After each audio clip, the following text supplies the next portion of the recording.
నిజానికి బీజేపీ నుంచి గెలిచిన వారిలో ఒరిజినల్ బీజేపీ నేతల కన్నా బయట పార్టీల నుంచి వచ్చిన వారు చెప్పుకోదగ్గ సంఖ్యలోనే ఉన్నారు. మోదీ మూలంగానే బీజేపీకి ప్రభావం ఏర్పడిందని చెప్పడానికి వీల్లేదు. 2014లో కొన్ని సామాజిక, చారిత్రక, ఆర్థిక కారణాల వల్ల బీజేపీకి ప్రజలు పట్టం కట్టారు. పుల్వామా, బాలాకోట్ సంఘటనల జరగకపోతే 2019లో బీజేపీలోకి మెజారిటీ వచ్చేది కాదేమో.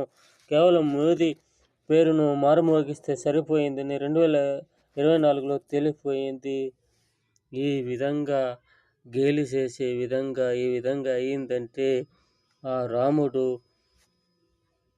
భక్తుడు ఈ విధంగా బాధపడుతుంటే ఆ రామదాసుకు ఫలితం వచ్చి తీరుతుంది.